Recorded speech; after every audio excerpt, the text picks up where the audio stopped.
Amigos, bienvenidos a un programa más de Al Hilo del Tiempo. Quienes me hacen el favor de oírme recordarán que me he embarcado, literalmente, en una serie de viajes imaginarios que tuvieron como pretexto inicial, y lo digo intencionalmente, pretexto inicial, pues todas las teorías en torno a una edad de oro, a un paraíso terrestre y cosas por el estilo, porque una de las tendencias fundamentales del hombre, perfectamente comprensible y que quien más, quien menos, todos hemos experimentado, es el vehemente deseo de ser felices. Incluso hay una escuela filosófica esparcida a lo largo del reflexionar occidental que se ha dado en llamar, por razones etimológicamente correctas, la eudemonología, que no tiene nada que ver con el demonio. También existe paralelamente otra manera de pensar y de hacer filosofía que se puede calificar de hedonista, la que busca exclusivamente el placer, y al decir placer se hace hincapié en el placer de los sentidos más que en el placer intelectual. Ambas tendencias, ambas actitudes, no solo son filosóficas, sino también humanas, como es muy natural. No se limitan al campo estricto de la lucubración filosófica y de la reflexión también filosófica.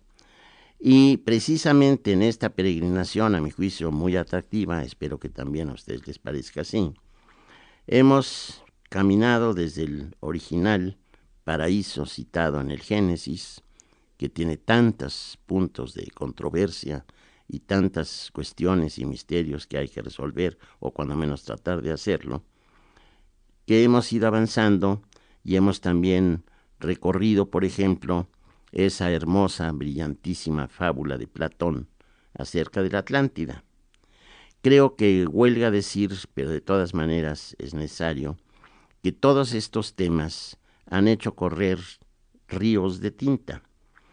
Hasta la fecha sigue habiendo entusiastas que creen que pueden descubrir la Atlántida, como puede haber también otros que se lanzan aventuras realmente fascinantes a buscar el arca de Noé, o que se lanzan también a ver el lugar en donde pudo haber estado el paraíso de que habla la Biblia. Desde luego, a este último respecto, debo decir que casi siempre lo buscan en territorio de Irak, más que nada, por razones de los pueblos antiguos que habitaron este tan convulso país de la actualidad. Pero también lo que importa mucho es el viaje mismo, no solo el lugar al que se arriba. La aventura consiste, para todo viajero, en emprender la caminata, aunque sea por avión, emprender la caminata y disfrutar todos y cada uno de los puntos que lo van a conducir a un lugar que quizá en sí mismo sea una decepción, cosa nada infrecuente en este tipo de empresas. Pero después de los maravillosos e inevitables griegos que fundan en Occidente este tipo de peregrinaciones y este tipo de excursiones en lo desconocido, también me he de ocupar de ellos, como es muy natural, vamos a encontrarnos con repeticiones medievales de lo que los griegos habían fundado.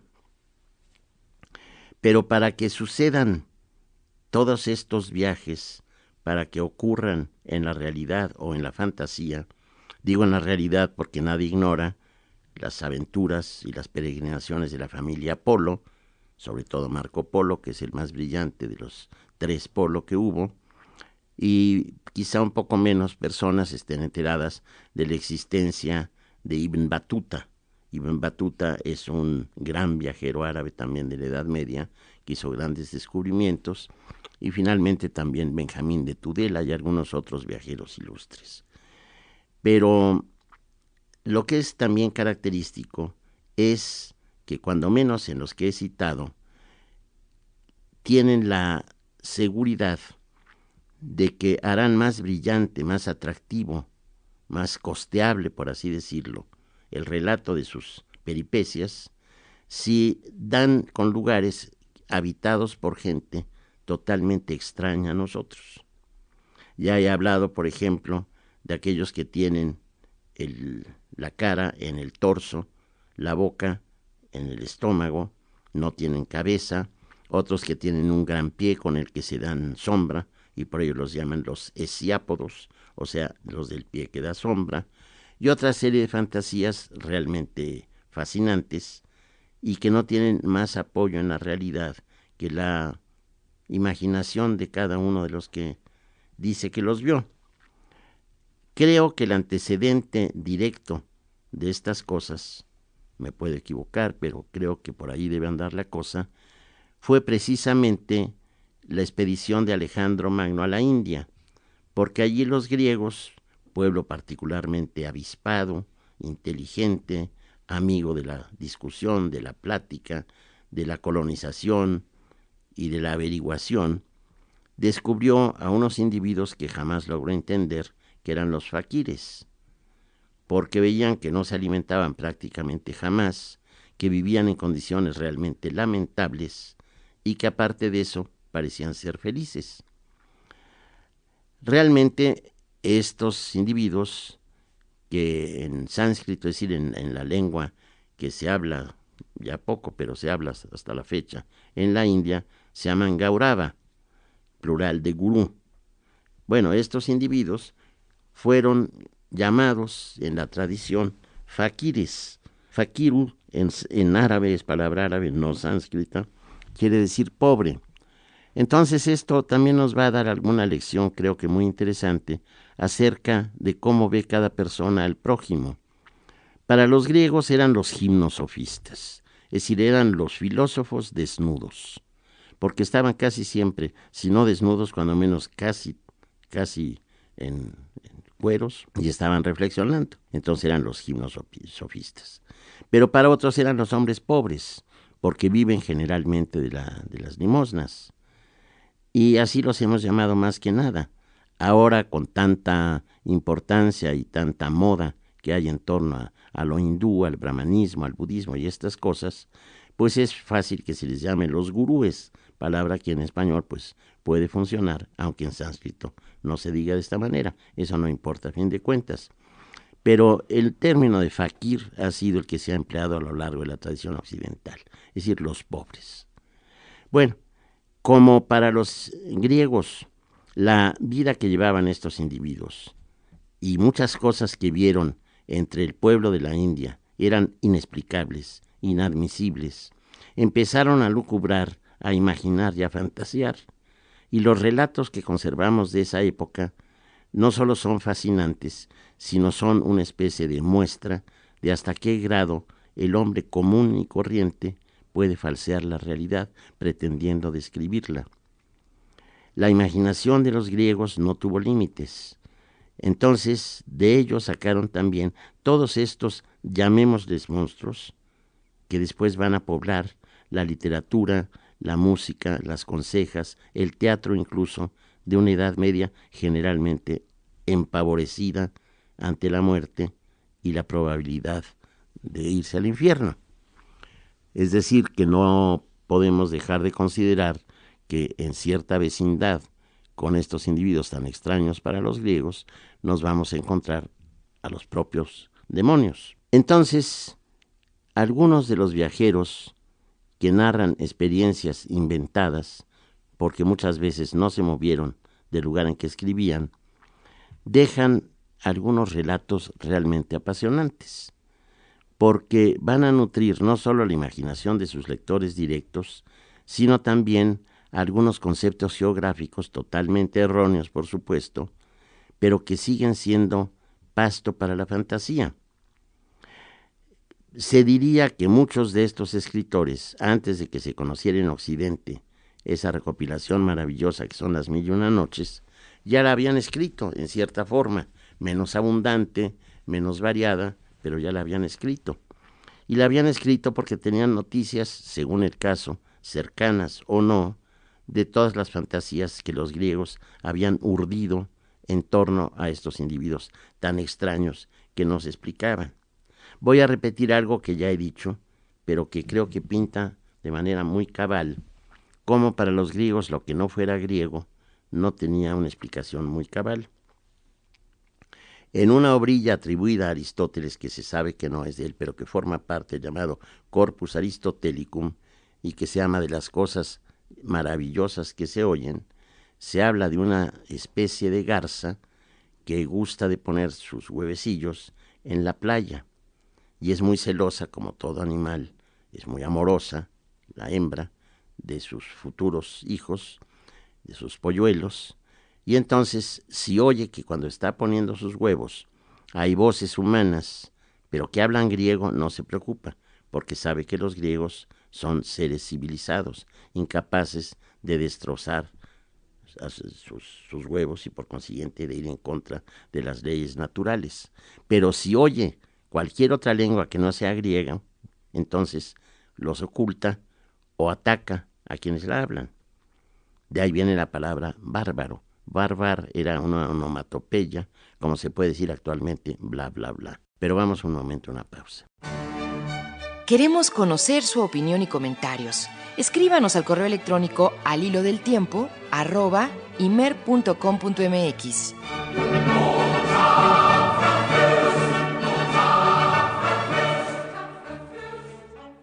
Un individuo sumamente interesante, no muy conocido en nuestro medio mexicano, en el terreno que estamos tratando ahora, es decir, en el de los viajes fantásticos, de la imaginación desbordada, es Jean de Mandeville, que es muy frecuente que lo llamen a la inglesa Sir John de Mandeville, de no of. Y es un individuo que nació y vivió en el siglo XIV y dejó libremente volar su fantasía. Su libro se llama Libro de las Maravillas del Mundo y tiene una importancia capital para la cultura española por un hecho sorprendente. Se tradujo muy pronto a nuestra lengua y, curiosamente, la primera edición, que es de Alcalá de Henares, es decir, el lugar en que nació Cervantes, data del año de 1547, que es el año en que nació Cervantes. Dos coincidencias muy dignas de observarse. Se llama, repito, Libro de las Maravillas del Mundo y tiene un subtítulo que dice: aquí comienza el libro que compuso el señor Jean de Mandeville sobre las maravillas que vio recorriendo el mundo. Esta coincidencia, en un ensayo que yo acabo de escribir acerca de Cervantes, no dejo de subrayarla, porque no está lejos de lo razonable pensar que lo haya leído Cervantes y que haya nutrido su genial imaginación y que algunas cosas que observamos en el peregrinar de Don Quijote y Sancho tengan alguna relación lejana, pero relación al fin, con el libro de Jean de Mandeville. El capítulo 20 de la segunda parte es realmente fascinante y lo voy a leer extractado en esta ocasión porque tiene que ver precisamente con los temas que traté en mi primera intervención. Ese viaje a la India, tan sorprendente para los soldados de Alejandro Magno, la serie de consejas que encuentran en su fantasía y ese primer establecimiento de una relación no por lejana menos trascendente. Entre tantas ironías que la historia nos ofrece, está la siguiente. Si Alejandro Magno conquista el occidente de la India en el siglo IV a.C., hubiera sido lógico que los griegos, tan talentosos, tan geniales, tan observadores, tan lógicos, se interesaran por la lengua de los habitantes de la India. Claro que hay muchas, pero que se interesaran por la lengua capital, que es el sánscrito, que además está emparentada con su propia lengua, con el griego, y por supuesto con la nuestra, con el español. Es lengua indoeuropea. Nosotros heredamos estructuras y formas de este lenguaje, del sánscrito. Pero decía que la paradoja es que si en el siglo IV a.C. se hace esta parcial conquista de la India, el sánscrito no se viene a conocer de manera científica en Europa hasta el siglo XIX. En Inglaterra a fines del 18, pero muy a fines del 18, no solo conoce el sánscrito, sino que hace traducciones del sánscrito un cónsul inglés en la India y traduce, entre otras cosas, el reconocimiento de Shakuntala de Kalidasa, y eso lo lee Goethe y se aficiona a la literatura hindú a través de este hermoso poema dramático y lo compara con una de las obras maestras del genio humano en el terreno literario. Esto fue William Jones el que hizo la traducción, pero no entró como estudio científico ya propiamente organizado en Europa, como dije yo, hasta la primera mitad del siglo XIX. Es decir, que como que se perdieron 23 siglos los occidentales de conocer todos los tesoros de la filosofía, de las costumbres, de la ciencia, de la matemática especialmente, de la astronomía, etcétera, hindú, que son verdaderamente maravillosos. Pero como son países que quedan más allá de donde se supuso que estaba, y se sigue suponiendo, el paraíso terrenal, que es Irak, quedan todavía más al oriente, esos pues se echaban a retosar la imaginación y podían suponer de ellos cualquier cosa, más o menos respaldados por los relatos tan fantasiosos de los propios griegos. Este capítulo de Mandeville, o Mandeville como ustedes prefieran, se llama De las islas que rodean la India y de sus costumbres, de las 3 clases de pimienta y de la maravillosa fuente de la juventud. Lo elegí precisamente porque habla de la famosa fuente de Juvencio o fuente de la juventud, que es otro de los ideales inconseguibles pero fantásticos del hombre. Llegar a un lugar en donde haya una fuente o un manantial cuyas aguas nos den eterna juventud. Esto los propios conquistadores españoles lo buscaron en las Américas en el siglo XV y XVI sobre todo. Es decir, que viene a ser también otro ideal humano, el no envejecer. Bueno, dice lo siguiente Mandeville: la India cuenta con muchos países distintos y con regiones muy diversas. En esto no yerra. Hasta la fecha, la India está subdividida en muchas lenguas, en muchos pueblos, en muchas orígenes, en 3 orígenes étnicos fundamentalmente, y se hablan como lenguas muy importantes, prácticamente oficiales, cerca de 17, pero lenguas no oficiales y todo esto llegan aproximadamente a 300. Con esto nos podemos dar cuenta de la fragmentación cultural de ese llamado subcontinente indio. Y continúa diciendo Mandeville: se llama India por el nombre del río Indo que recorre esa tierra. En este río se pueden encontrar unas anguilas de más de 30 pies, lo cual es también falso, es la imaginación. Una anguila de más de 30 pies sería de casi 10 metros de largo. Pueden ser largas, desde luego, pero no de esa longitud. Pero en fin, vamos a ir aceptando porque hay que dejarse guiar por el timonel. La gente que vive a orillas del Indio es de un color enfermizo, entre amarillento y verdoso. Alrededor de la India hay más de 5,000 islas, todas hermosas y habitables, y hay otras muchas más, pero tan pequeñas que allí no se puede vivir. En cada una de esas islas hay grandes ciudades donde vive una gran multitud de gentes, porque como los habitantes de la India no suelen salir de su país, su población es innumerable. Aquí nos podemos percatar de que en medio de muchas fantasías hay aciertos. Efectivamente, en esa época los hindúes casi no salían de su país, hay muchas razas, hay mucha gente, y hasta la fecha es uno de los problemas capitales de ese gran país. Y continúa diciendo: no es gente móvil porque viven en el primer clima, el de Saturno.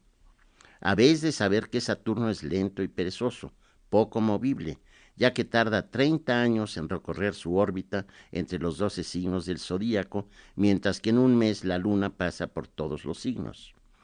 Este recurso a la astrología es muy frecuente en la Edad Media, desde luego hasta nuestros días, pero entonces regía casi en la mentalidad de los hombres incluso los hombres cultos, que no eran muchos, por cierto. Y sigue diciendo, así que por influencia de la lentitud y pereza de Saturno, la gente de la India no busca el ir de un país a otro. Todo lo contrario de lo que nos ocurre a nosotros, que vivimos bajo la influencia de la Luna, que avanza con un movimiento rápido y rodea las tierras más prestamente que ningún otro planeta. Bien sabemos que la Luna no es planeta, sino satélite, pero entonces eran simplemente cuerpos celestes. Un planeta para ellos era el Sol, que es astro, bien lo sabemos, y giraba en torno de la Tierra. Estamos en el siglo XIV.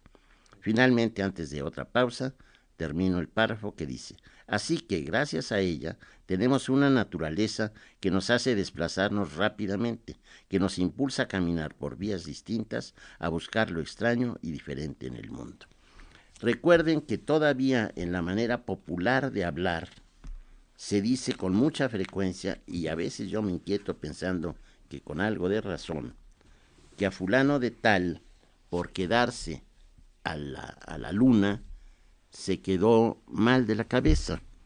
En muchos pueblos, ignórese hasta la fecha, pero antes era la costumbre de no permitir a la gente que se quedara al rayo de luna. Y por algo de un chiflado, de un individuo medio loco, se dice que es lunático, precisamente porque se piensa que la influencia de la luna es nefasta. Vamos a una pausa. Queremos conocer su opinión y comentarios. Escríbanos al correo electrónico alhilodeltiempo@imer.com.mx.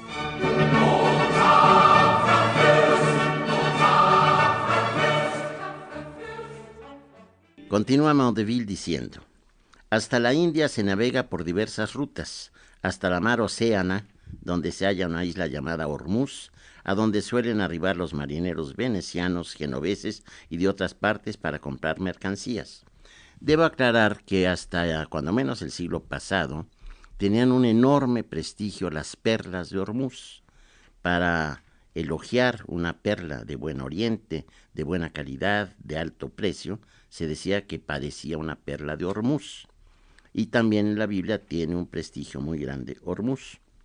Continúa diciendo, hace tanto calor en esa isla que causa grandes molestias al hombre y le hace perder su fuerza, porque con el efecto del calor se le desencajan los testículos, que se salen de su sitio y cuelgan a lo largo de las piernas, tan suelto anda el cuerpo.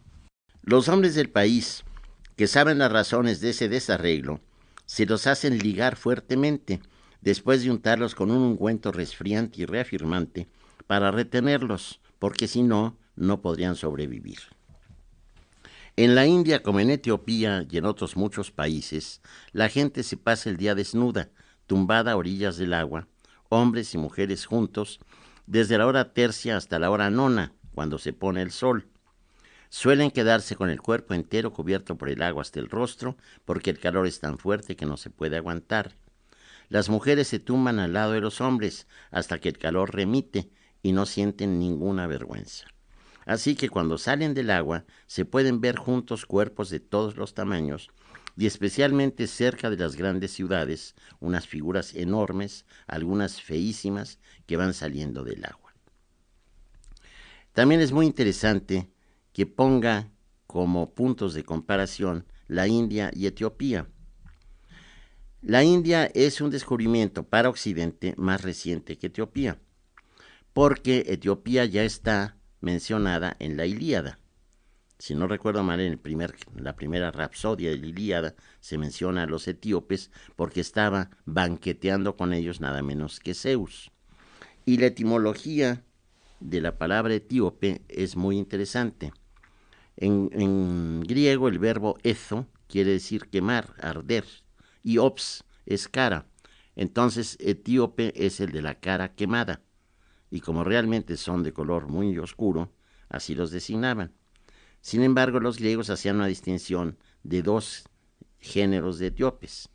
Pero en el caso de Mandeville, está poniendo como si fueran países contrastables o comparables. Más que nada, creo yo, que por estar vecinos, lo cual es un hecho absolutamente falso, como sabemos. Pero continúo. Allí todas las naves están hechas de madera, sin clavos ni agarres de hierro, por temor a las rocas imantadas que allí abundan y son una gran maravilla. Si un navío con clavos y cercas de hierro pasara por esos mares, desaparecería prestamente, porque la piedra imán tiene la virtud de atraer hacia sí el hierro, por lo que el barco quedaría atrapado y se hundiría. Esta conseja tan hermosa, tan sugerente, la encontramos desarrollada en uno de los maravillosos cuentos de las 1001 noches, que es una montaña de un imán tan poderoso que provoca muchos naufragios, porque todo barco que pasa cerca de ella se queda sin ninguna parte de hierro, se desmantela y naufraga, como es muy natural. Y continúa diciendo, desde esa isla se va hasta otra llamada Tana, donde hay abundante trigo y vino, así como otros alimentos. En otros tiempos la isla contaba con un puerto muy grande, pero las arenas lo han invadido y ha quedado apocado. Tan poderoso era el rey de aquella isla que llegó a guerrear contra el emperador Alejandro Magno. La realidad histórica es muy otra. Es decir, sabemos que no guerreó, sino que se alió, pidió la protección para defender a su dinastía, un individuo que los griegos conocen como Sandrácotos, y que en realidad era el soberano Chandragupta Maurya, de la dinastía de los Maurya. Chandragupta en realidad no contó con la ayuda de Alejandro, que no se interesó por su problema.